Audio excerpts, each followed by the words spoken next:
आज हम शुरू करेंगे वेब ऑप्टिक्स। वेब ऑप्टिक्स यानी तरंग प्रकाश की, यानी कि तरंग से संबंधित जो भी प्राकृतिक घटनाएं हैं उनके बारे में चर्चा करेंगे। उससे पहले थोड़ा बता दूं आपको कि जो वेब ऑप्टिक्स है ये आपके ऑप्टिक्स का एक हिस्सा है। ऑप्टिक्स को हम हिंदी में बोलते हैं प्रकाश की। आपके सेकंड भाग का पहला चैप्टर ही, पहली यूनिट ही प्रकाश की पर डिपेंड है। और वहां प्रकाश की को यानी ऑप्टिक्स को टू भागों में डिवाइड करते हैं। पहला रे ऑप्टिक्स, दूसरा वेव ऑप्टिक्स। कुछ घटनाएं जो प्रकाश को रेज मानकर, पार्टिकल्स मानकर कंप्लीट की जा सकती हैं और कुछ वेव मानकर। जो वेव मानकर की जा सकती हैं वो वेव ऑप्टिक्स में है और जो रे मानकर, कण मानकर की जा सकती हैं वो रे ऑप्टिक्स में है। और ये दोनों ही बहुत कॉम्प्लिकेटेड, विवादित रहा है उस समय दो साइंटिस्ट के बीच में, एक है न्यूटन और एक हाइगेंस। दोनों के बीच में रहा है, उसको थोड़ा सा पहले समझते हैं, फिर आगे हम टॉपिक के बारे में बात करेंगे। 1675 में न्यूटन ने कार्पस्कुलर थ्योरी दी और 1678 में वेव थ्योरी दी। कितना डिफरेंस? ओनली 3 ईयर का। 3 साल के डिफरेंस में आई हुई दोनों थ्योरी, और दोनों में सिर्फ एक चल पाई और एक हो गई बिल्कुल खत्म, और वो थे हाइगेंस। हाइगेंस की थ्योरी बिल्कुल भी नहीं चल पाई, जिसे बोला था उन्होंने वेव थ्योरी। फिर वेव थ्योरी आज हम क्यों पढ़ रहे हैं? क्योंकि बाद में एक ऐसा समय आया कि जहां न्यूटन की थ्योरी को बिल्कुल नेग्लेक्ट कर दिया गया और वेव थ्योरी ही काम में आई।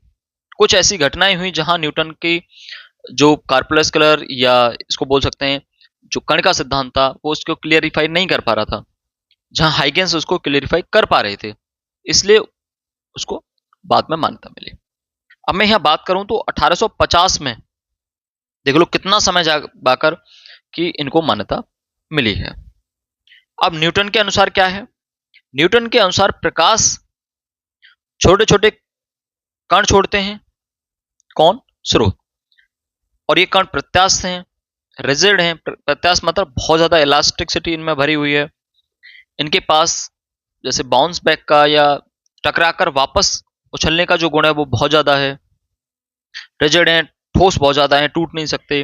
द्रव्यमान रहते हैं, मास लेस हैं, मास नहीं है इनके पास बिल्कुल भी। और ये अलग अलग आकार व आकृति के होते हैं। ये वाला न्यूटन है। ये कण सीधी रेखा में चलते हैं। देखो 4 बातें ऐसी नहीं बोली होंगी पूरी, जब कोई चीज प्रकाशित होती है तो बहुत सारी बातें होती हैं, बट आपको क्या पढ़ना है इस पर? ये अलग अलग माध्यम में अलग अलग चाल से चलते हैं। जो कण है इनकी चाल डिफरेंट होती है इन द डिफरेंट मीडियम। चाल सघन माध्यम में प्रकाश की चाल अधिक होती है। सघन माध्यम में प्रकाश की चाल अधिक होती है, जो आज के समय पर बिल्कुल भी सही नहीं है। सघन माध्यम में प्रकाश की चाल कम होती है। ये तो बहुत बड़ा ड्रॉबैक है इनका।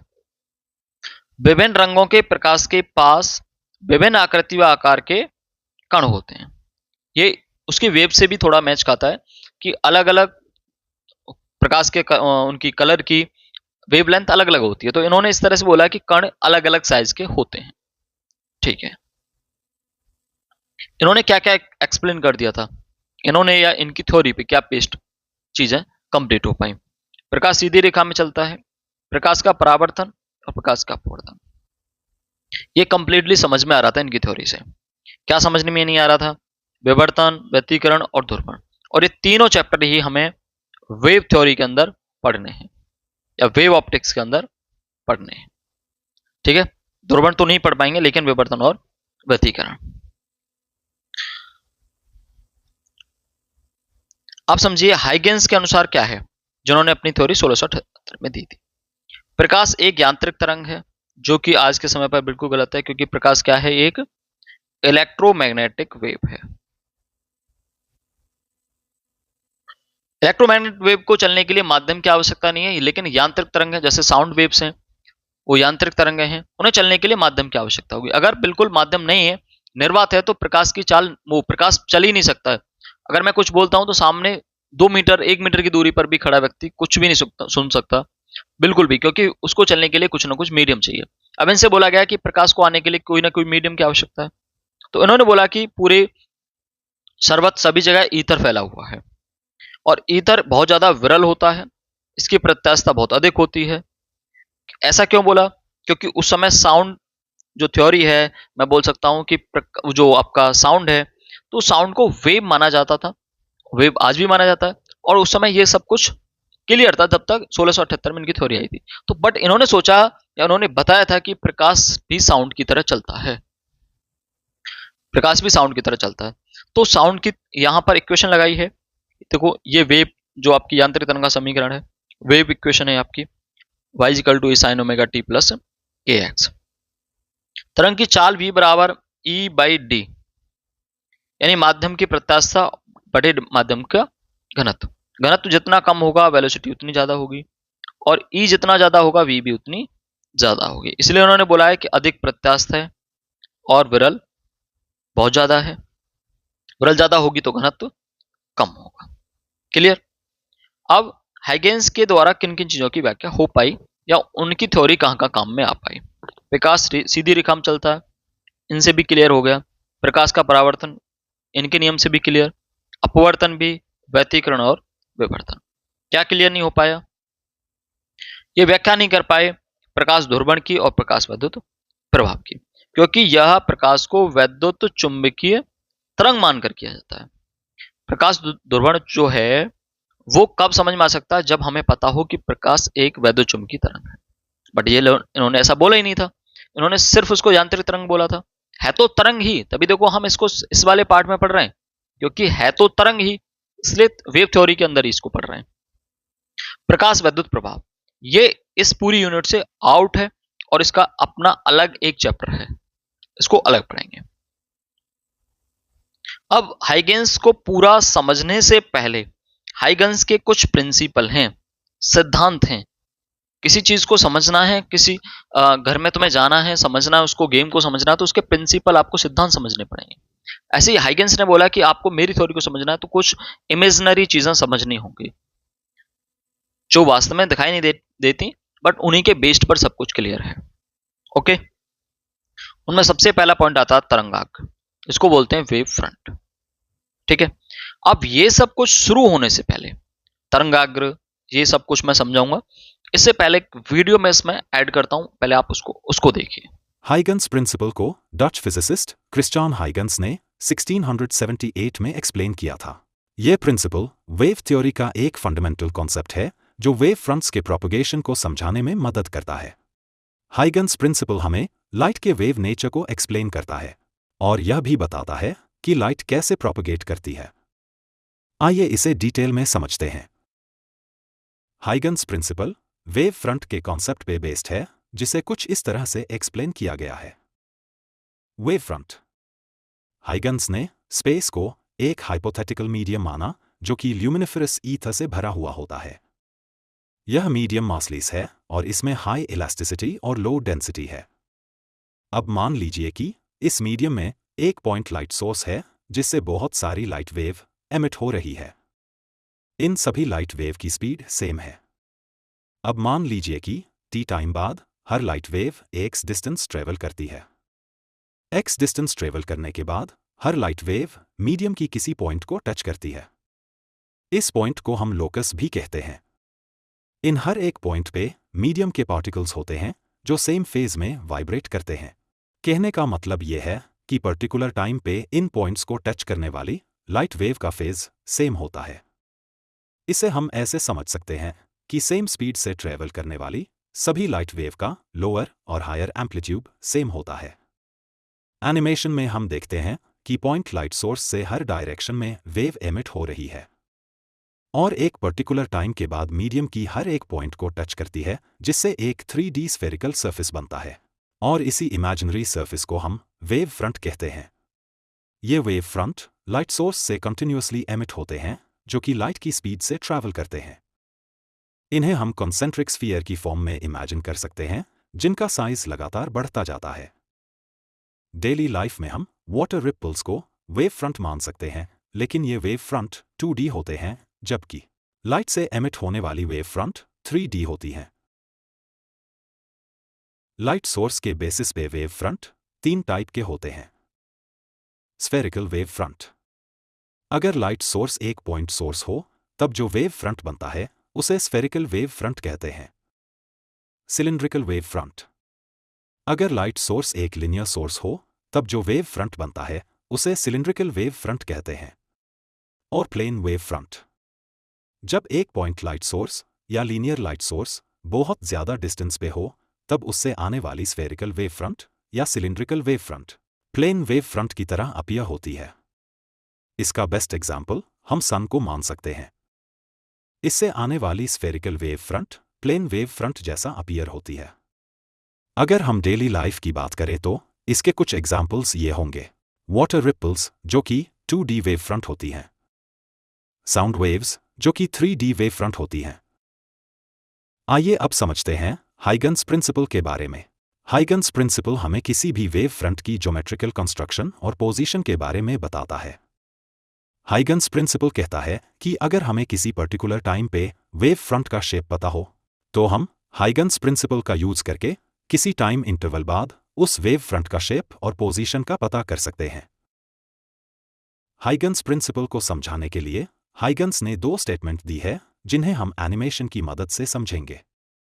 हाइगन्स प्रिंसिपल की पहली स्टेटमेंट कहती है कि किसी भी वेव फ्रंट के सभी पॉइंट्स एक नए डिस्टर्बेंस की तरह एक्ट करते हैं जिन्हें हम सेकेंडरी वेवलेट्स कहते हैं, और ये सेकेंडरी वेवलेट्स हर डायरेक्शन में लाइट की स्पीड से ट्रैवल करते हैं। हाइगन्स प्रिंसिपल की सेकंड स्टेटमेंट कहती है कि सेकेंडरी वेवलेट्स को टैंजेंशियली टच करने वाली सरफेस एक नया वेव फ्रंट बनाती है जिसे हम सेकेंडरी वेव फ्रंट कहते हैं। आइए इसे हम डिटेल में समझते हैं। मान लीजिए कि एक पॉइंट सोर्स से स्फेरिकल वेव फ्रंट एमिट हो रहे हैं। हाइगन्स प्रिंसिपल के अकॉर्डिंग इस वेव फ्रंट का हर एक पॉइंट एक नए डिस्टर्बेंस का सोर्स बन जाता है। मतलब हर एक पॉइंट लाइट सोर्स की तरह काम करता है। अब इन हर एक पॉइंट से स्फेरिकल वेव बनते हैं जो हर डायरेक्शन में लाइट की स्पीड से ट्रेवल करते हैं, और इन वेव्स को हम सेकेंडरी वेवलेट्स कहते हैं। अब मान लेते हैं कि initially time t equal to 0 पे इन स्फेरिकल वेव्स का रेडियस 0 है। क्योंकि सभी वेव की स्पीड सेम है इसलिए एक सर्टेन टाइम इंटरवल बाद जो रेडियस होगा वो स्पीड मल्टीप्लाई टाइम होगा। यानी कि अब हमें हर एक वेव के रेडियस की वैल्यू पता है। इन स्फेयर्स का जो सरफेस है वो हमें सेकेंडरी वेवलेट्स की पोजीशन बताता है। अब हम इन स्फीयर के सरफेस से टच करते हुए एक टैंजेंट ड्रॉ करेंगे। इस टैंजेंट का सरफेस ही सेकेंडरी वेव फ्रंट कहलाता है। इसे हम बैकवर्ड डायरेक्शन में भी ड्रॉ कर सकते हैं। क्योंकि लाइट फॉरवर्ड डायरेक्शन में मूव कर रही है इसलिए इसे हम फॉरवर्ड डायरेक्शन में ही कंसीडर करेंगे। इसे हम प्लेन वेव फ्रंट के लिए कुछ इस तरह से रिप्रेजेंट कर सकते हैं। ये वीडियो देखने के बाद आपको कुछ चीजें क्लियर हो गई होंगी। अब देखो मैं बात करता हूं इनकी डेफिनेशन के बारे में। तरंगाग्र किसी माध्यम में किसी क्षण किसी भी पर्टिकुलर समय पर खींचा गया ऐसा काल्पनिक पृष्ठ इमेजिनरी जिसमें स्थित सभी कण कंपन की समान कला में हो तरंगाग्र कहलाता है। समझ के आए होंगे। फिर भी मैं एक थोड़ा सा आपको और बताता हूं कि अपने सामने आप हवा में एक आलू लटकाइए और आलू में चारों तरफ से सींक लगा दीजिए। फिर उस सींकों को सबको बराबर हाइट की होनी चाहिए और बराबर ही अंदर की तरफ धसी हुई होनी चाहिए। उसको फिर एक कागज से किसी चीज से ढक दीजिए पूरा, तो आपको एक स्फेरिकल जैसे गोला था ऐसे ही स्फेरिकल आपको एक पृष्ठ दिखाई देगा सामने से। तरंगाग्र यानी वेव फ्रंट, वेव का सामने से दिखने वाला फ्रंट, तो आपको फ्रंट दिखाई देगा वही होगा वेव फ्रंट। जो सींक थी वो सीधी थी और वेव जब चलेगी तो ऊपर नीचे की तरफ होकर चलेगी इस तरह से।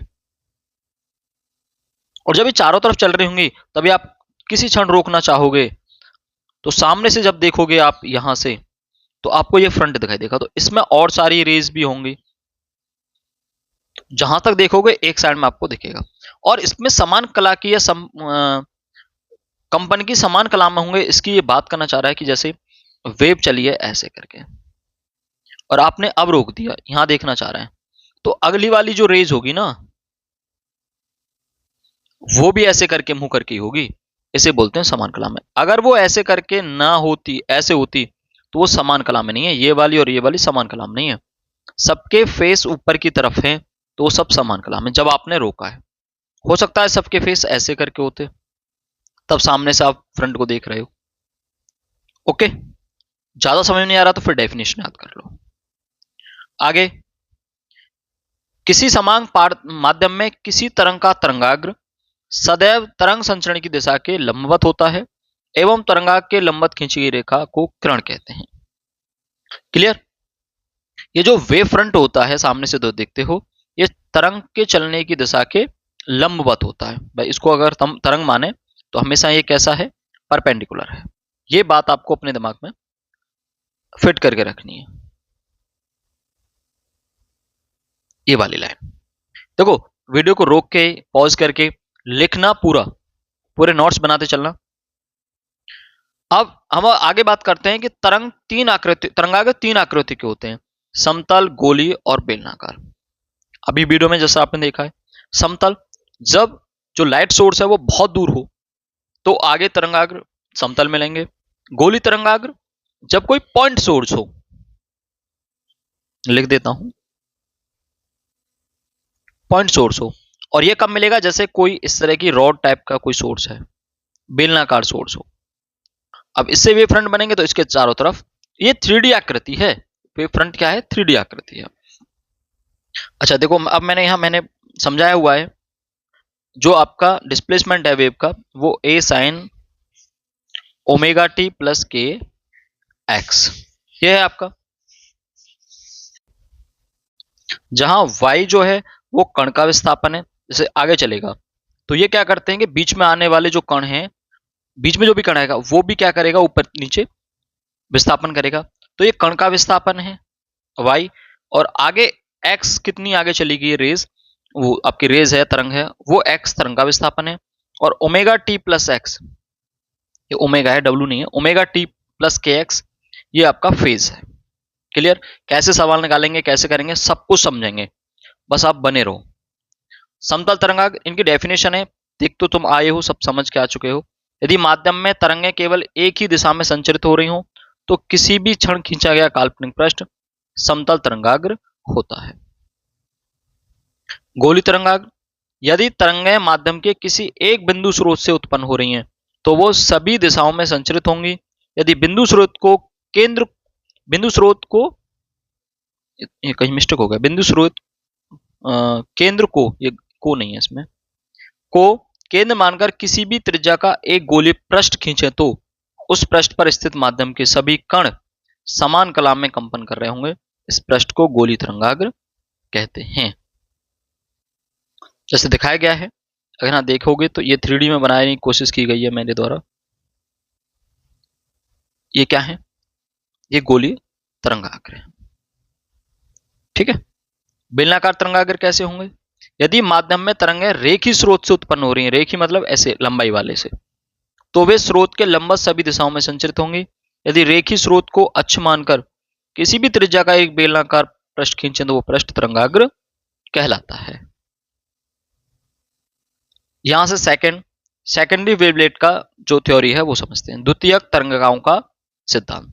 ये क्या बोलते हैं, इसको समझो। तरंगाग्र पर स्थित माध्यम का प्रत्येक कण एक नए तरंग स्रोत का कार्य करता है जिससे सभी दिशाओं में तरंगें निकलती हैं। इन नई तरंगों को द्वितीयक तरंगिकाएं या सेकेंडरी वेवलेट्स कहते हैं। कोई भी आपका तरंगाग्र है, उसका हर एक पॉइंट नए पॉइंट सोर्स की तरह काम करेगा, उसे और सारे जो वेवलेट्स हैं, नई तरंगिकाएं निकलनी शुरू होंगी। द्वितीयक तरंगिकाओं की चाल तरंग के बराबर होती है। चलिए, स्पीड पहले के बराबर ही उनकी होगी।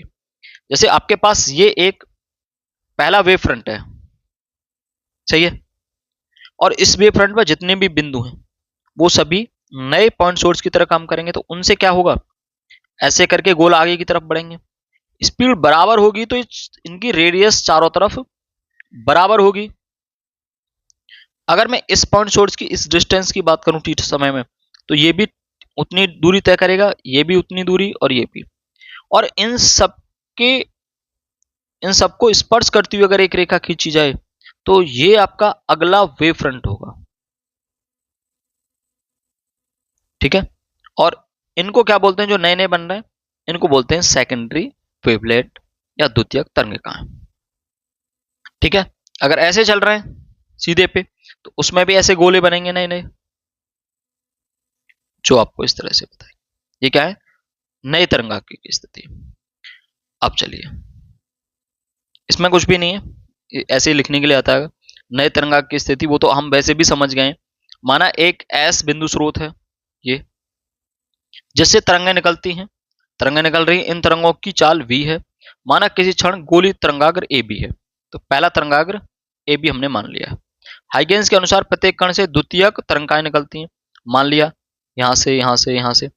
और ये टी समय में, टी समय के बाद वेव फ्रंट की स्थिति ज्ञात करनी है। तो यहां से अब ये देखेंगे तो ये जो रेडियस होगी भाई, ये पूरा गोला एक तरफ बना होगा, ऐसे इसका बना होगा, इसका भी उतना ही बड़ा बना होगा। तो इनकी ये जो रेडियस है वो सबकी टी समय में बराबर रही होगी। तो अगर हमें टी समय बाद खींचना है तो इन पे एक टेंजेंशियल खींच दो, एक स्पर्श रेखा खींच दो, बन गया नया वेव फ्रंट। टी समय में द्वितीयक तरंगाएं v वेग से vt दूरी तय कर चुकी होंगी। मतलब मैं ये बोल सकता हूं ये जो डिस्टेंस है वो vt है। अतः vt त्रिज्या के चाप खींचने पर, चाप खींचे तुमने भाई, रेडियस ही तो है, ये तो मैं बार बार बोल रहा हूं। चापों को स्पर्श करते हुए खींची गई रेखा तरंगाग्र की नई स्थिति शो करेगी। यहां मैंने वापस से इसको लिख दिया सबको। हाइगेंस का द्वितीयक तरंगांकों सिद्धांत। हाइगेंस ने किसी माध्यम में तरंगों के संचरण की व्याख्या करने के लिए एक सिद्धांत प्रतिपादित किया जिसे हाइगेंस का द्वितीयक तरंगांकों सिद्धांत कहते हैं। तरंगा की डेफिनेशन पहले भी बात कर चुके हैं। द्वितीयक तरंगा क्या है ये भी बातें कर चुके हैं हम। माध्यम में द्वितीयक तरंगाएं उसी चाल से आगे बढ़ती हैं जो पहले प्रारंभिक चाल होती है, ये हम चर्चा कर चुके हैं। अब हमें चर्चा करनी है मेनली तरंगों के आधार पर परावर्तन की व्याख्या, इसको लेना है हमें, परावर्तन की व्याख्या करनी। इसके लिए क्या करना है आपको, माना एक समतल तरंगाग्र किसी भी सरफेस पी क्यू पर आपतित हो रहा है। एक प्रकाश स्रोत अनंत पर रखा है जिससे समतल तरंगाग्र ए बी, और ये तरंगाग्र है आपका। मैंने बोला था तरंगाग्र तरंग संचरण की दिशा के लंबवत होता है। अगर तरंग ऐसे आ रही है तो ये आपका तरंगाग्र होगा, ऐसे आ रही है तो ये तरंगाग्र होगा। तो ऐसे ही है, हमने दो यहां ये माने हैं भाई, तरंगाग्र को लंबवत बनाने के लिए हमने यहां से दो लाइन खींची है। ये बीच में परपेंडिकुलर क्या होगा, तरंगाग्र होगा। तरंग संचरण की दिशा किरण परावर्तक के बिंदु ए पर अवलंब से आई कोण बनाती है। सब पूरा लिखना पड़ेगा। अब ये वाली जो तरंग खींची है हमने, अब यहां से देखेंगे तो इस पर हमें क्या करना है, ये आपका सरफेस है तो इस पर एक परपेंडिकुलर खींच दो, तो आपतित किरण जो भी कोण बनाती है वो आई। ओके, फिर यहां से ये वाली रेज ऐसे करके वापस जा रही है, तो इसके लिए हमने यहां विलंब खींचा और यहां ये बना रही है आर। अब फाइनली हमें करना क्या है, परावर्तन नियम में कहता है कि angle I equal to angle R. अगर कैसे भी मैं ये वाला एंगल इस वाले एंगल के बराबर आ जाता है तो ये समझ में आ जाएगा कि हाँ परावर्तन की व्याख्या हाइगेंस लॉ के अकॉर्डिंग हो गई है। इसके लिए आपको दो ट्राइंगल कंसीडर करने पड़ेंगे। पहले A B C, A B C,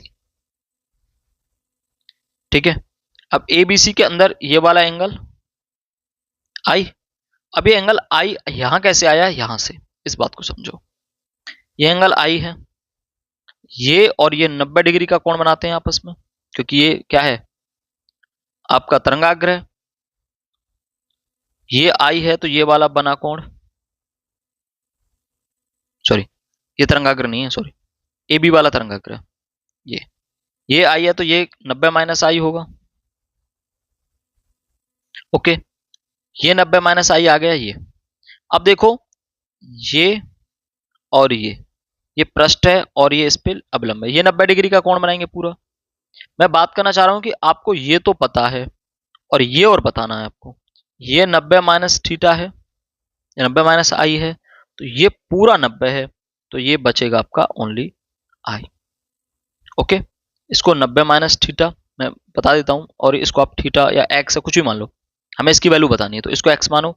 ये 90 माइनस आई है, इन दोनों का सम कितना है 90, तो 90 minus X plus, sorry 90 minus I plus X is equal to 90। 90 से 90 कैंसिल हटाओ और x इजिकल टू आई। तो ये वाला एंगल आई आएगा, और इसी के अकॉर्डिंग ये आर है तो ये वाला आर आएगा।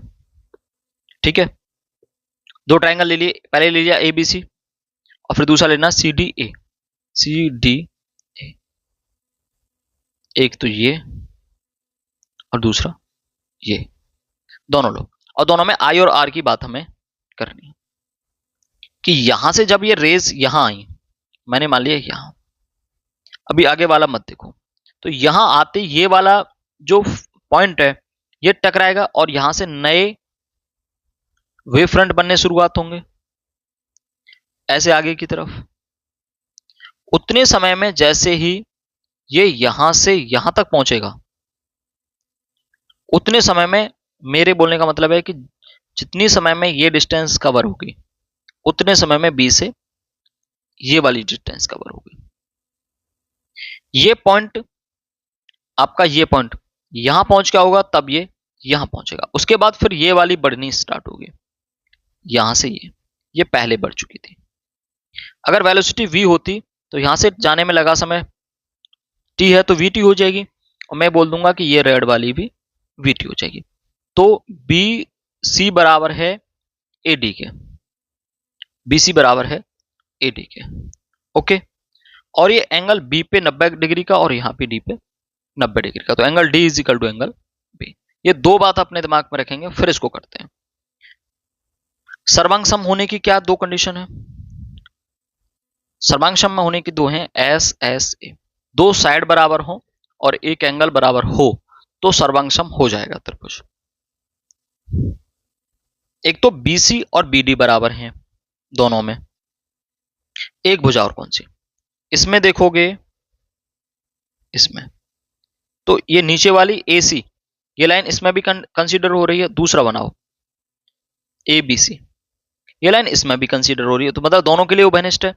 तो AC इसमें भी आ रहा है, इसमें भी आ रहा है, तो ये भी कॉमन हो जाएगा, ये भी कॉमन हो जाएगा। तो एक तो ये वाली साइड बराबर होगी AD बराबर BC, और एक AC बराबर वाली बराबर होगी, तो दो साइड बराबर होंगी, और B और D वाले एंगल बराबर हैं, यानी कि एक एंगल बराबर। दोनों कैसे होंगे? सर्वांग सम। जब सर्वांग सम होंगे तो ये एंगल तो बराबर इसके है, तो क्या मैं ये कह सकता हूं कि यहां देखो 90 से जस्ट नीचे बनने वाला कोण ये आई है, या 90 से जस्ट नीचे बनने वाला कोण आर है, तो मैं ये कह सकता हूं कि आर बराबर किसके होगा? आई के। तो यही हमको प्रूफ करना था। आगे हम चर्चा करने वाले हैं तरंगों के अपवर्तन के व्याख्या पर, कि मतलब तरंगों द्वारा अपवर्तन की व्याख्या हो सकती है नहीं। इसके लिए पहले जो भी सब बातें हैं वो आपको लिख लेना, समझ लेना क्या क्या है, मतलब वो उस तरह से आ रहे हैं जैसे हमने पहले उसमें लिया था। इसमें एक जो भी है दो तरंगें आ रही हैं और तरंगा क्लियर है आपका, क्लियर।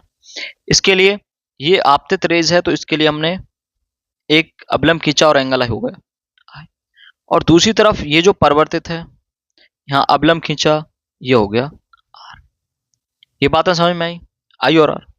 अब समझो, मेन बात यहां से स्टार्ट होती है जो आपको समझनी होती है, कि जब ये वाला पॉइंट टकराता है तो इससे जो नए तरंगाग्र बनते हैं वो आगे बढ़ते हुए चले जाते हैं, लेकिन अभी इसके तरंगाग्र वही पहले वाले चल रहे हैं लगातार।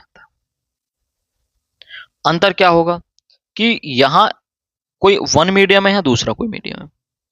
हम मान लेते हैं यहाँ की स्पीड v1 है और यहाँ की स्पीड v2, ये सब कुछ लिख रखा है हमने, यहाँ की स्पीड v2 है। अब देखो, अगर हम ऊपर माने एयर और नीचे माने कोई भी दूसरा मीडियम लाइक वाटर या कोई सघन मीडियम, क्या होगा? यहां उतने ही समय में ये डिस्टेंस मानो t समय है तो चली गई दूरी 4 गुना समय, तो ये होगी v1t, और यहाँ v2t। अगर यहाँ जब सघन मीडियम है तो स्पीड होगी कम, तो यानी ये दूरी या ये की गई ट्रेवल कम होगी और ये ज्यादा होगी। फिर अब यहां आते ही और हम एक यहां खींचते हैं तरंगाग्र, तो देखते हैं कि इसकी डिस्टेंस कम है तो ये तरंगाग्र थोड़ा सा नीचे की तरफ होगा। फिर आगे इन दोनों के परपेंडिकुलर आगे हम रेज बढ़ाते हैं आगे की तरफ, तो कुछ इस तरह से होती है, मतलब रेज आते समय कुछ इस तरह से हमें दिखाई देती है। ये अपवर्तन का कुछ तो समझ में आ रहा है, बट हमें उसके अपवर्तन के लिए मेनली क्या प्रूफ करना है, Snell's law, sine I upon sine R equal to n2 upon n1, ये हमें प्रूफ करना है। इसके लिए क्या करना है, यहां भी दो एंगल कंसीडर करने पड़ेंगे। देखो ये आई होगा तो ये भी आई होगा, ये आर होगा तो ये भी आर होगा, ये तो हम पीछे ही बात कर चुके हैं। अब साइन आई लेना है तो आप पहले ये वाला एक एंगल लो, इसमें साइन आई बराबर लिखो, और फिर ये नीचे वाला लो, इसमें साइन आर बराबर लिखो। दोनों को लिखते हैं। हमने को वहां से लेकर हमने यहां दोनों को रख लिया है। ये है आई, मतलब वहां से निकाल के यहां रख लिया हमने, इस तरह सेम सब कुछ सेम लिखा हुआ है, आप देख लेना। ये है ए बी और ये एंगल आई है, तो साइन ले रहे हैं तो लंब बटे आधार, तो इसके लिए सामने वाला भुजा लंब बटे आधार, ये तो v1t बटे ए बी डैश। फिर इसमें देखते हैं लंब बटे आधार v2t बटे A B dash. Snell's law लगाओ, साइन आई अपॉन साइन आर, तो v1 इंटू टी बटे v2 into T, A B dash से A B dash cancel out हो गया, तो अपने पास आया sine I upon r equal to v1 upon v2। और हम जानते हैं, मैं लिख देता हूं यहां कि n2 upon n1 equal to v1 upon v2। तो v1 अपॉन v2 आया, तो मैं वहां से ये बात लिख सकता हूं क्या कि n2 upon n1, sine I upon sine R equal to n2 upon n1। ये म्यू1 लिखा हुआ है, मतलब म्यू से भी रिफ्रैक्टिव इंडेक्स को शो कर देते हैं, तो n2 अपॉन n1, यही हमें प्रूफ करना था मेनली। क्लियर? इसके बाद हम आगे चर्चा करेंगे प्रकाशीय पथ की।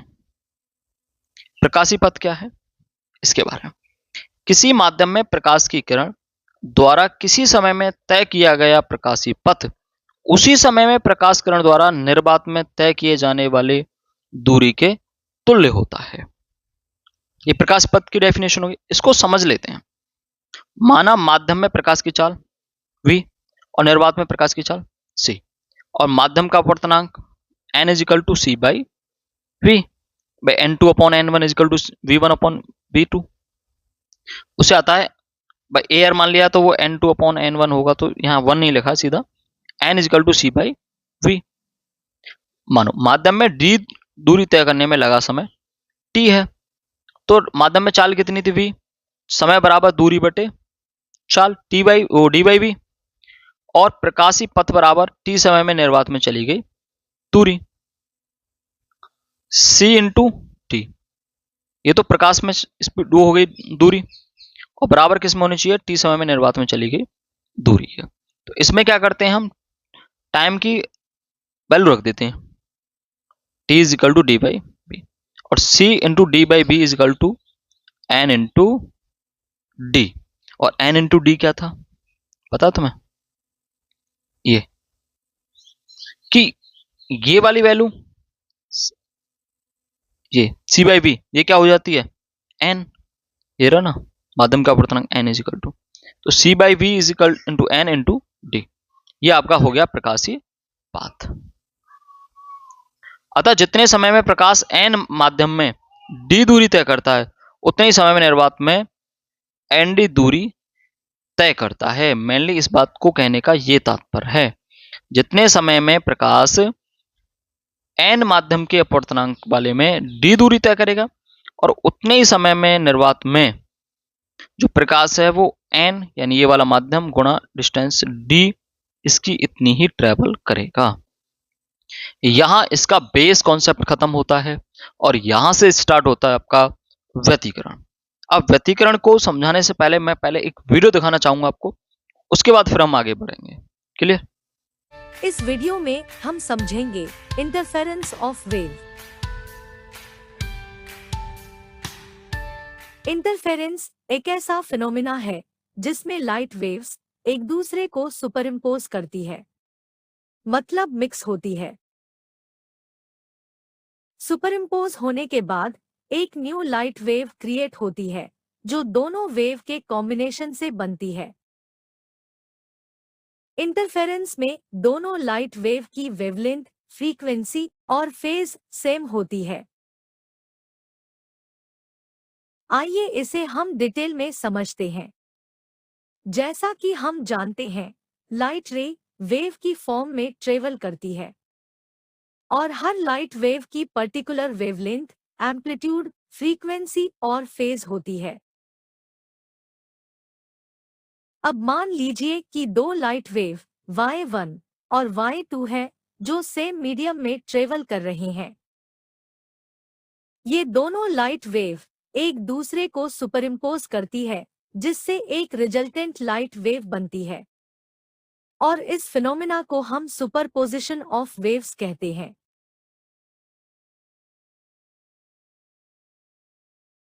सुपरपोजिशन दो या दो से ज्यादा वेव्स के सुपरइम्पोज होने पर होता है। अगर हम इंटरफेरेंस की बात करें तो ये लाइट वेव की सुपरपोजिशन का एक स्पेशल केस है जिसमें दो लाइट वेव्स एक दूसरे को सुपरइम्पोज करती है। इसमें दोनों लाइट वेव का वेवलेंथ, फ्रीक्वेंसी और फेज सेम होता है।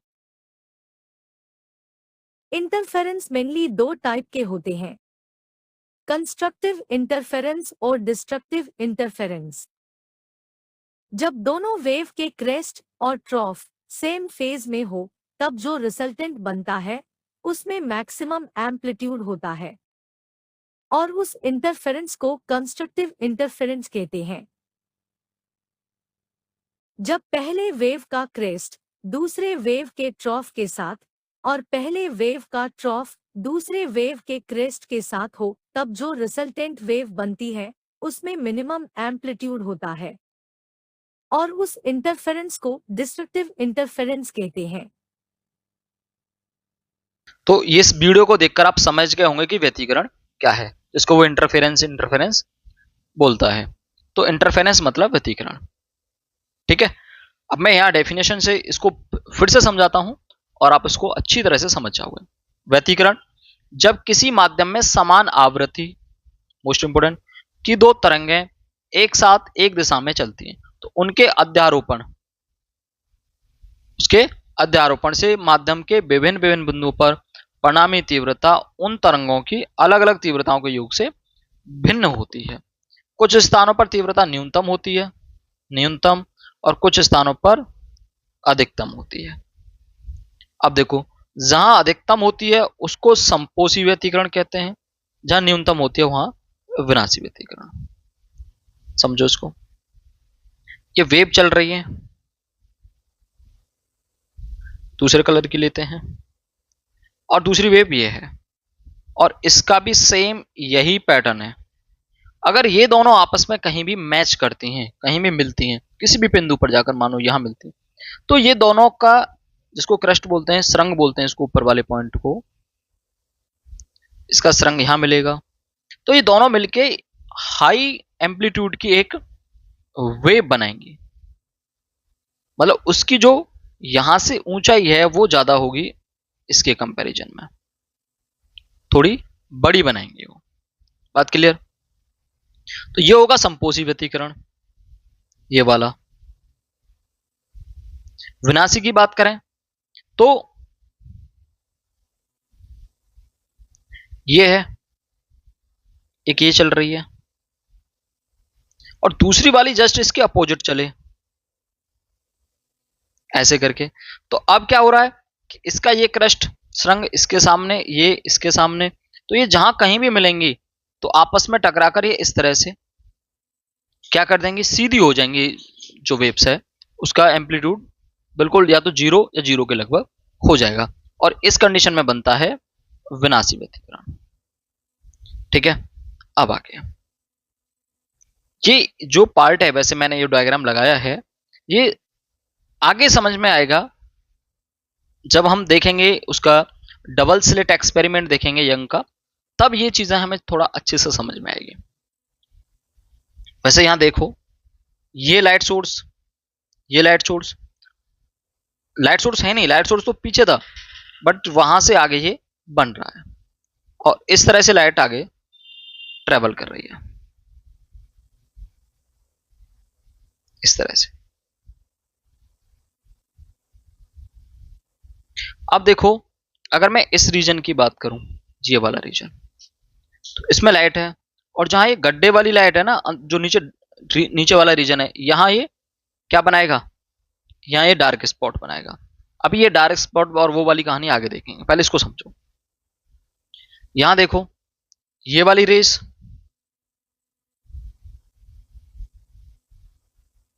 ठीक है, अगर इसके साथ इसके जस्ट अपोजिट वाली इस तरह की रेस अगर काम करती है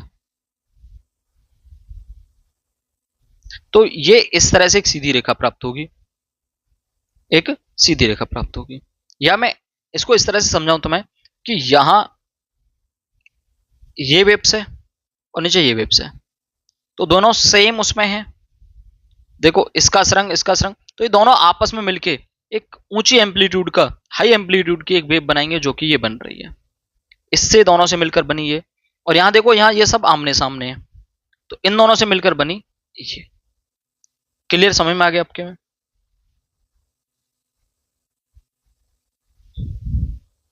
प्रकाश में व्यतिकरण की शर्तें, मतलब क्या क्या होना चाहिए तभी आपको इंटरफेरेंस जैसी घटना या व्यतिकरण होगा। दोनों प्रकाश स्रोत कला संबद्ध होने चाहिए, तो यानी कि दोनों स्रोतों में सेम कला की लाइट इमिट करनी चाहिए, अर्थात दोनों प्रकाश स्रोतों से प्राप्त तरंगों की कलाओं में अंतर समय के साथ स्थिर रहना चाहिए। इसके लिए दोनों प्रकाश स्रोतों को एक ही मूल स्रोत से बने होना चाहिए, ठीक है। दोनों तरंगों की आवृत्तियां और तरंग दैर्घ्य बराबर होनी चाहिए, दोनों तरंगों के आयाम बराबर होने चाहिए, दोनों प्रकाश स्रोतों के बीच की दूरी बहुत कम होनी चाहिए। हम आगे बात करेंगे इसका क्या बेनिफिट था, ये इसके लिए जरूरी शर्तें हैं। अब कला संबंध स्रोत की डेफिनेशन, ऐसे दो तरंग उत्पादक स्रोत, ध्वनि स्रोत अथवा प्रकाश स्रोत कोई भी हो सकता है, जिनकी प्रारंभिक कलाओं का अंतर समय के साथ स्थिर बना रहता है, कलांतर सदैव स्थिर रहता है, तो वो क्या कहलाते हैं? कला संबंध स्रोत। कला मतलब सेम, ये जो चेंज हो रहा है, ये फेज चेंज हो रहा है जैसे वेव का, तो सेम ऐसे ही होना चाहिए। दूसरी वाली का भी सेम, अगर ज्यादा ऊंची नीचे होगी, देखो इसका एम्पलीट्यूड अलग है, तो इस समय पर हो सकता है वो उस समय नीचे आ रही है यहाँ और ये उस समय ऊपर जा रही है, तो फेज अलग नहीं होना चाहिए। इसका नीचे की तरफ आ रहा है तो दूसरी वाली वेव्स का भी फेज उस समय ऐसे ही होना चाहिए, ओके। चलो अब हम आगे बात करने वाले हैं, शॉर्टकट में आपको मैं बताने वाला हूं, लिखा हुआ शॉर्ट वे। क्या बताने वाले हैं कि जो पहली वेव है, यहां बनाते हैं, जैसे ये वाली वेव चल रही है और दूसरी वेव ये है,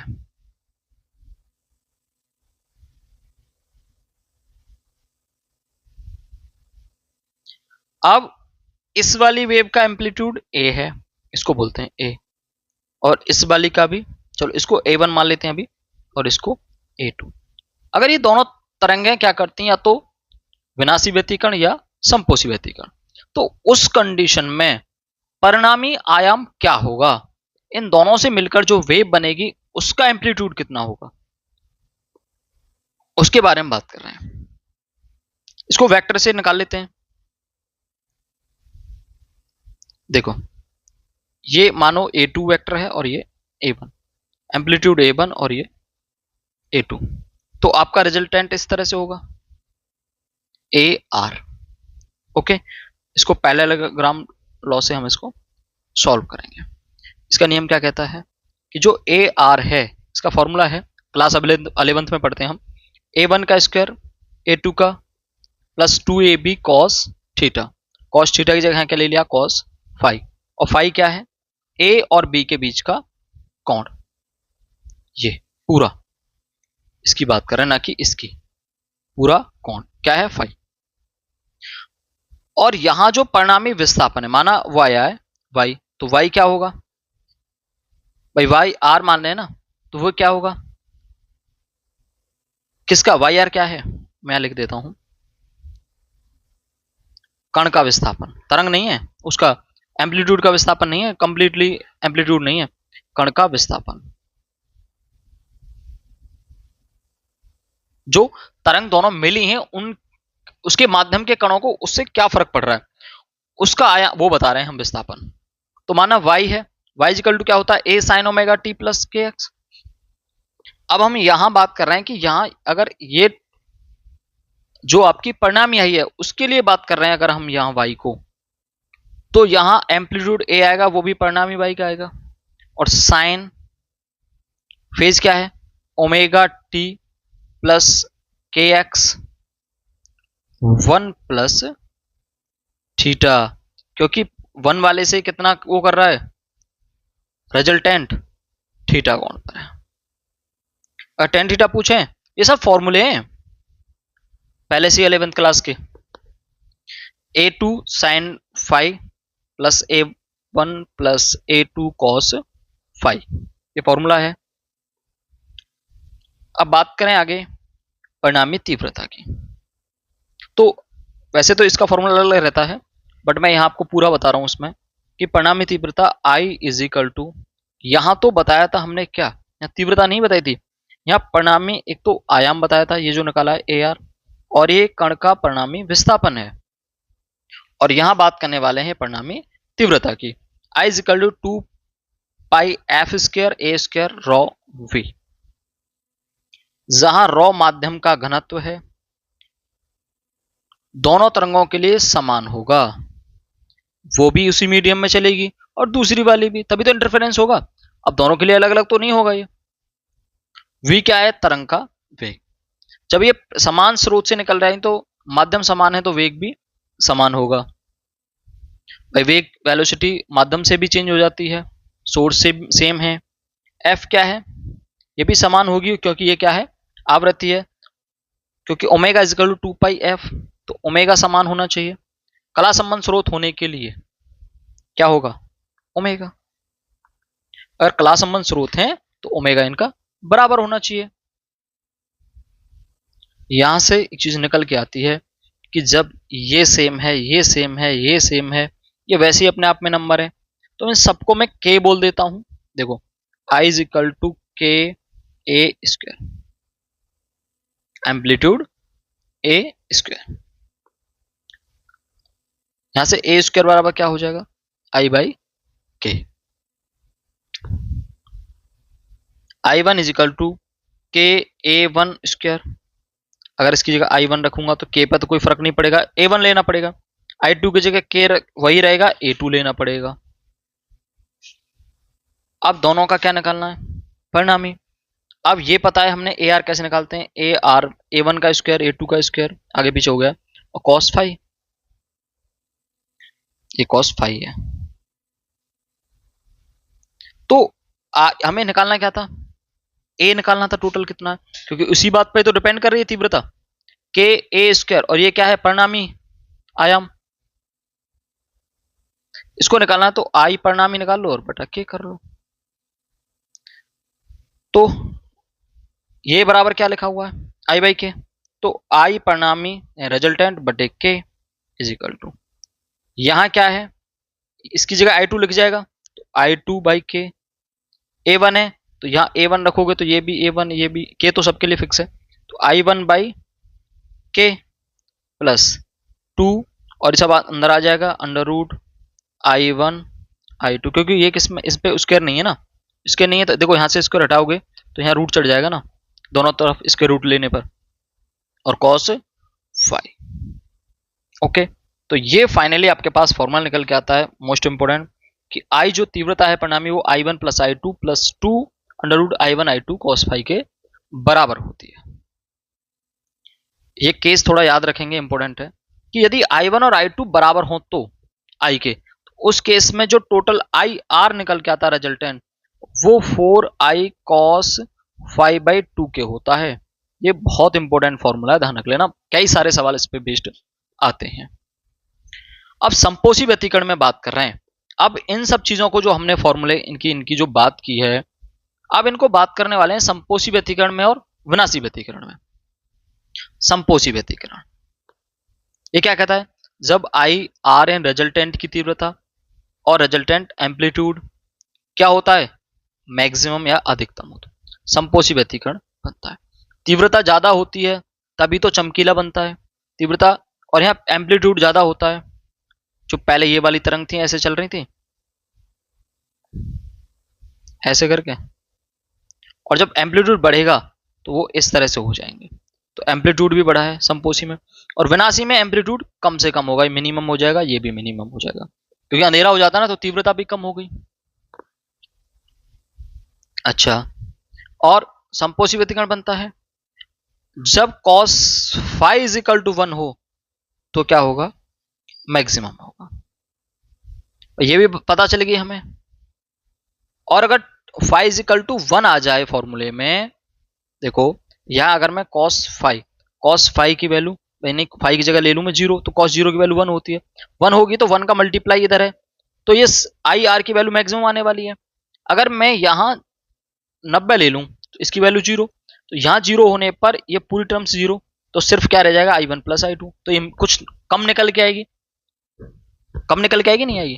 तो उसी के हिसाब से cos phi is equal to 1 अर्थात फाइ इज इक्वल टू 0। अब रखो फाइ इज इक्वल टू 0 और प्लस 1 का मान ये देखना, और प्लस 1 का मान कब कब आता है, 0 पे, cos 0 की वैल्यू, cos 2 पाई पे भी वैल्यू 0, वो 1, cos 4 पाई पे 6 पाई पे प्राप्त होता है। अर्थात n इज इक्वल टू क्या आ रहा है, 0 1 2 3, और क्या करते हैं भाई n की जगह यही तो आ रहा है बस, फाइ इज इक्वल टू क्या हो जाएगा 2n फाइ ओ पाई।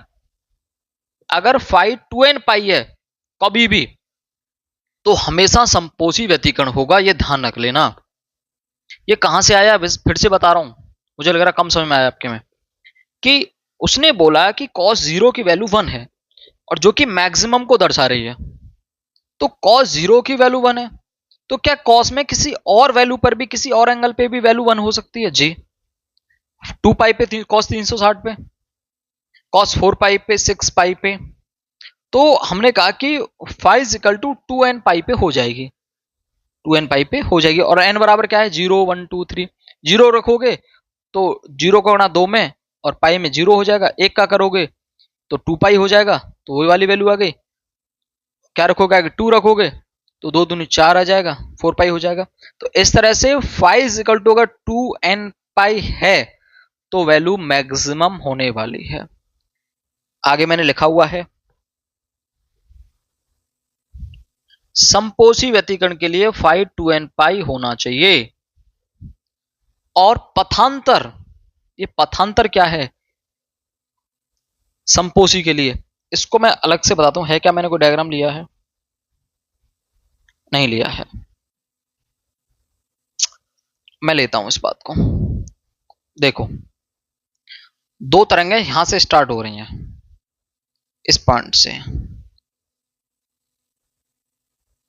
ओके, और दूसरी वाली भी कहां से स्टार्ट हो रही है, यहीं से। अगर इन्हें मिलाएंगे तो संपोषी व्यतिकरण हो जाएगा, यानी मैक्सिमम ये वाले मैक्सिमम हो जाएंगे, ये वाला नीचे की तरफ मैक्सिमम हो जाएगा, ऊपर की तरफ, ये ऊपर की तरफ मैक्सिमम, ये नीचे की मैक्सिमम। तो पथांतर होता है कि इन दोनों के पथ में कितना अंतर है, कौन सी वेव आगे पीछे है। तो हम पीछे से देखें तो ये दोनों वेव एक साथ चल रही हैं, यानी पथांतर क्या है, यहां 0 है।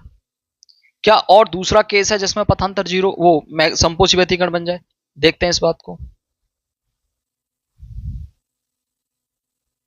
यहां से चल रही है, अगर दूसरी वाली वेव यहां से चले, मतलब इस तरह से ऐसे करके चलती है, तो भी अब ये नीचे की तरफ जाएगा, ये भी ऊपर की तरफ जाएगा, और यहां से नीचे की तरफ जाएगा। तो ये रास्ता कितने का है, ये रास्ता कितने का है, ये होगा λ/2 का। आगे देखो, आगे क्या होगा, अगर ये यहां से स्टार्ट होती तो फिर लैम्डा का होता, यहां से स्टार्ट होती तो 3λ/2 का होता, तभी तो संपोषी व्यतिकरण हो सकता था। और विनाशी व्यतिकरण कब कब स्टार्ट होगा, पहले इसकी बात कर लेते हैं, यहीं से निपटाता हूं। देखो पथांतर का फॉर्मूला होता है ये, पहले ये कंप्लीट करो। पथांतर और कलांतर में संबंध है, डेल्टा एक्स पथांतर is equal to λ/2 pi into phi, और यहां वैल्यू रख दी देखो फाइ की, लैम्डा अपॉन 2 पाई 2n पाई, पाई से पाई कैंसिल आउट, 2 से 2, तो लैम्डा इज इक्वल टू वो delta x is equal to n lambda. तो यहां अगर हम 0 रखें तो डेल्टा एक्स बराबर 0 पर संपोषी व्यतिकरण होगा। अगर डेल्टा एक्स या एन की वैल्यू 1 रखें तो delta x equal to lambda पर होगा, 2 रखें तो 2 लैम्डा पर होगा। सॉरी मुझसे फिर इसका मतलब गलती हो गई है, आगे इससे पीछे गलती हो गई है सॉरी। हमें क्या प्राप्त हो रहा है, या तो 0 पे मिल रही है पथांतर 0, या पथांतर लैम्डा है, या 2 लैम्डा है, या 3 लैम्डा है, या 4 लैम्डा पर हमें संपोषी व्यतिकरण प्राप्त हो रहा है। तो इसको समझाने के लिए इस वाले डायग्राम को लेते हैं, इस वाले को देखो, इस वाले को ले रहे हैं। अब देखो ये वाली वेव ये चल रही है, पहले समझो यहां से लेके और यहां तक की दूरी क्या कहलाती है, लैम्डा। या मैं बोल सकता हूं यहां से लेके यहां तक की दूरी लैम्डा, या इन दोनों के बीच की दूरी लैम्डा, जैसे भी आपको दिखता है, या दोनों तो सरंगों के बीच की दूरी मिल जाए, या दोनों गर्तों के बीच की दूरी लैम्डा, या जहां से स्टार्ट हो रही है यहां से यहां, यहां से यहां, ये लैम्डा है। अब देखो यहां से शुरू हुई हैं दोनों तरंगें, तो संपोषी व्यतिकरण है, ये आपस में आमने सामने आ रहे हैं। फिर वापस आपको कहां ले जाना पड़ेगा, अगर मैं इस वेव को नीचे वाली को इसको खिसकाता हूं इधर, अगर इसको यहां खिसका के यहां ले आऊं मैं, मतलब ये इसका टॉप इसके जस्ट नीचे आ जाए, बाकी सेम ऐसी चलेगी। जब ये जस्ट नीचे आएगा तब खिसकेगी तो पूरी खिसकेगी पीछे की तरफ, यहां ये वाला जो मुंह आ रहा है ये यहां हो जाएगा नीचे की तरफ, यहां से आगे आ जाएगा। थोड़ा समझना कोशिश करना, जैसे ही मैंने आगे बढ़ाया अगर मैं इसको थोड़ा सा आधा लेकर आता यहाँ, तो ये वाला पार्ट इसके नीचे आ जाता, तो यहां से यहां तक ये कितना चली, देखो यहां तक पूरी थी, तो यहां तक कितना चली, यहां से इतनी खिसकाई है ना आपने ये, और इसको लेकर गए आगे, तो आपने खिसकाया तो बस ये, और ये क्या है आधा आ रहा है, तो ये लैम्डा बाई 2। बट इतने पर काम नहीं होगा, आपको इसको पूरा खिसका के यहां से स्टार्ट करना पड़ेगा, यहां से। तो मतलब इतनी डिस्टेंस काटी आपने, और ये क्या है पूरा, ये डिस्टेंस लैम्डा। तो मतलब लैम्डा खिसकाने पर आपको फिर दूसरा संपोषी व्यतिकरण मिलता है, तीसरा फिर 3 लैम्डा पे 4 लैम्डा पे। मतलब ये हम इमेजिनेशन से समझ रहे हैं, बाकी तो फॉर्मूला रख दिया है, बाकी तो ये रहा formula, delta x equal to lambda by 2 pi into 5, यहाँ वैल्यू रखो 5 की, और वैल्यू आपको मिल गई कि डेल्टा एक्स एन लैम्डा पर संपोषी मिलेगा, बट वो आपको विजुलाइज करके दिखा रहा था। अब आगे हम बात करने वाले हैं कि जो आपका एम्पलीट्यूड है उसका रिजल्टेंट है ए स्क्वायर इक्वल टू, ये फॉर्मूला हमने लिया था। अगर हम cos 0 जो हम रख रहे थे तो क्या हो जाएगा, ये a1 square plus a2 square 2a1 into a2, और ये किसका फॉर्मूला है, मैक्सिमम होने पर a1 प्लस a2 का होल स्क्वायर, दोनों तरफ रूट लेंगे तो a maximum is equal to a1 plus a2, सीधा जोड़ सकते हो, ये फॉर्मूला सीधे सीधे हैं। अगर मैक्सिमम संपोषी व्यतिकरण हो रहा है तो a जो होगा परिणामी वो a1 प्लस a2 के योग के बराबर होगा, और तीव्रता होगी वो क्या होगी, under root i1 plus under root i2 का होल स्क्वायर के बराबर होगी। ये फॉर्मूले आपको सवाल निकालने में मदद करेंगे। आगे विनाशी व्यतिकरण, विनाशी व्यतिकरण क्या है, विनाशी व्यतिकरण तब बनता है जब क्रस्ट किसके सामने हो, थ्रो के सामने हो, या नीचे सरंग गर्त के सामने हो। विनाशी व्यतिकरण के लिए ए आर या आई आर मिनिमम होना चाहिए, और मिनिमम वैल्यू कितनी होती है भाई, मैक्सिमम +1 है तो मिनिमम -1 होनी है, तो cos फाइव इजिकल टू -1, और cos 5 वैल्यू -1 कब मिलती है, 5 इजिकल टू हो 180, आगे कब मिलेगी 3 पाई पे 5 पाई पे, इस तरह से। इससे हमें पथांतर भी मिल जाएगा, फॉर्मूला लगा, पथांतर इजिकल टू क्या फॉर्मूला होता है, लिख लेते हैं एक साइड में, delta x is equal to lambda upon 2 pi into 5। अच्छा इसमें वैल्यू को पुट करना है, अच्छा एक उसका वो कर लेते हैं। अच्छा लिखा हुआ है कि जो आपका कलांतर है फाई, उसका ये जनरल फॉर्मूला है। क्या है general formula? 2n-1 into pi, ये जनरल फॉर्मूला है। मतलब ये वैल्यू रख के देखोगे तुम n की जगह, कौन सी, सॉरी, n की जगह 1 2 3 4 5 रख के देखोगे तो आपको बार बार ये वैल्यू प्राप्त होंगी। किस फॉर्मूले में रखने पर? इस फॉर्मूले में। तो ये जनरल फॉर्मूला हो गया। और पथांतर delta X lambda upon 2 pi into five. तो फाइव की वैल्यू हम एक एक करके क्या रखेंगे, ये वाली रखने वाले हैं, पाई, 3 पाई, 5 पाई, इनको रख के देखते हैं। हम पहले रखते हैं जैसे पाई, पाई रखोगे तो लैम्डा अपॉन 2 पाई, और पाई से पाई कैंसिल आउट, तो क्या बचेगा, लैम्डा बाई 2। मतलब कि जो पथांतर होना चाहिए विनाशी व्यतिकरण के लिए वो या तो लैम्डा बाई 2 होना चाहिए। अगला और किस पर मिलेगा, या फिर आप इसकी वैल्यू 3 पाई रखिए, 3 पाई रखिए तो पाई से पाई 3/2 लैम्डा, इस पे भी विनाशी व्यतिकरण प्राप्त होगा। आगे देखोगे इस पे भी, ऐसे करके आपको और भी वैल्यू प्राप्त होंगी पथांतर की जहां विनाशी व्यतिकरण होता है। तो फॉर्मूले ये बातें आपको पता हो कि पथांतर क्या होना चाहिए और कलांतर क्या होना चाहिए। अगर इसके लिए हम बात करें कि जो एम्पलीट्यूड है रिजल्टेंट है वो कितना होगा, उसके लिए cos 180 की वैल्यू -1 रखोगे तो ये पूरा -1 हो जाएगा। और ये फॉर्मूला किसका बन रहा है, A square plus B square minus 2ab, मतलब a माइनस बी के होल स्क्र का। दोनों तरफ रूट लेंगे तो कट जाएगा, A R is equal to a minus 1 वो a1 माइनस a2। और वहां क्या था, सिर्फ प्लस था, किसमें, समपोषी व्यतिकरण में। अच्छा उसकी बात करें तीव्रता की, तो under root i1 minus under root i2 का होल स्क्वायर हो जाएगा, वहां प्लस रहता है। ये बस इतना याद रखना, संपोषी में प्लस और इसमें माइनस, फॉर्मूले दोनों के लिए सेम है। इसके बाद ये न्यूमेरिकल्स हैं, बट न्यूमेरिकल्स से पहले हम आगे बात करेंगे यंग के डबल स्लिट एक्सपेरिमेंट की। यहां इसको समझाता हूं, इसके बाद एक वीडियो रखूंगा, ये पहले रखता हूं, पहले वीडियो देखो फिर हम बात करते हैं। आप तुम वीडियो देख कर आए होंगे तो तुम्हें ये समझ में आया होगा कि कहां संपोषी विनाशी आखिर हो क्या रहा था, वो भी मैं थोड़ा सा मैं समझाता हूं तुम्हें।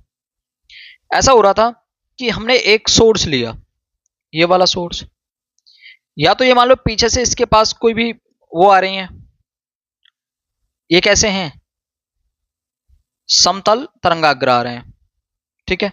और ये क्या कर रहा है बीच में, ये सोर्स जो हमने माना है, ये सोर्स ना होकर क्या किया है हमने, एक प्लेट ली है और प्लेट में एक बहुत छोटा सा होल किया हुआ है, ठीक है। समतल ऐसे कांच की प्लेट मान लो, उस पर ब्लैक करके थोड़ा सा उसमें एक होल कर दो।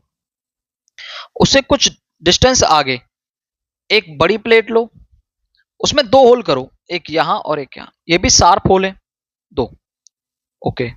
अब यहां से बाकी इस पूरे डायग्राम को छोड़ो, तुम एक बात समझो कि लाइट जब यहां से एंटर करी होगी तो सामने ये वाला दीवार है, तो आगे इतने क्षेत्र में आपको अंधेरा होना चाहिए था, अंधेरा इसमें होना चाहिए था आगे अंधेरा। और ऊपर लाइट यहाँ गई नहीं है, सीधी लाइट रेज कैसे चलती हैं, सीधी चलती हैं, ऐसे तो चलती नहीं, यहां से ऐसे चली जाएंगी, तो ऊपर भी अंधेरा होना चाहिए था। मतलब मैं ये कह सकता हूं कि लाइट यहां से जाकर वापस आ जाती या ऐसे करके चली जाती, और इस पूरे इस रीजन में क्या होना चाहिए था, अंधेरा होना चाहिए था, ठीक है। बट वहां क्या मिल रहा था हमें, जस्ट इसके सामने यहां जो रेड रेड कलर के दिख रही है तुम्हें, ये डार्क हैं, और पीछे जो ब्लैक में है वो, सॉरी, जो रेड में दिख रही है वो ब्राइट है, और जो बीच में दिख रही है वो काली फ्रिंज है जहां अंधेरा है। इसमें मैं एक और अलग से वीडियो ऐड कर रहा हूं, ये भी देखो। ये एक छोटा सा प्रैक्टिकल था, थोड़ा समझ में आया, आप इसको विजुलाइज कर पाओ, बाकी इसके क्वेश्चन निकालने बहुत ज्यादा टफ नहीं होगा। अब देखो हुआ क्या है, जब भी तरंगाग्र चलते हैं तो उसमें श्रृंग का भी तरंगाग्र बनता है और गर्त का भी। तो ये डॉट करके श्रृंग का, और जो ऊपर करके, सॉरी, डॉट करके गर्त का, ऊपर करके श्रृंग का, एक ऊपर नीचे कोई भी मान लो। और हाइगेंस लॉ क्या कहता है कि हर एक तरंगाग्र पर स्थित सभी बिंदु नए छोटे छोटे तरंगाएं जनरेट करती हैं, छोटे छोटे वेवलेट्स वहां बनना शुरू होते हैं। यहां से शुरू होंगे तो ये आपको देखो, ये बन रहा है, ये बन रहा है, ये बन रहा है, इस तरह से इसके बन रहे हैं। इसी के साथ साथ इसके भी तो दूसरे वाले के भी तो बनने शुरू होंगे, ये जो दिखाई दे रहे हैं आपको। फिर क्या कर रहे हैं, आपस में मीट कर रहे हैं, देखो आपस में मीट कर रहे हैं। अब यहां को समझाने वाला हूं। जहां देखो सुरंग से, मतलब ऐसे करके ऐसे वेव चलती है, तो सुरंग से सुरंग और गर्त से गर्त, सुरंग के सामने सुरंग हो, गर्त के सामने गर्त हो, तो संपोषी व्यतिकरण होता है। मतलब काली लाइन काली से मिल रही हो और डॉटेड लाइन डॉटेड से मिल रही हो, तो वहां उजाला होगा। अब देखो हम सीधे देखो, यहां डॉटेड डॉटेड मिल रही हैं, यहाँ डार्क और डार्क मिल रही हैं, डॉटेड मिल रही हैं, dark dotted dark dotted dark. तो इसका मतलब इस पूरे में क्या मिलेगी, यहाँ एक बहुत चमकीली फ्रिंज प्राप्त होगी। इसमें देखो यहाँ यहाँ एक तो डार्क वाली और एक कम डार्क वाली मिल रही है, यहाँ भी यहाँ भी यहाँ। तो इसमें क्या बनने वाला है, यहाँ के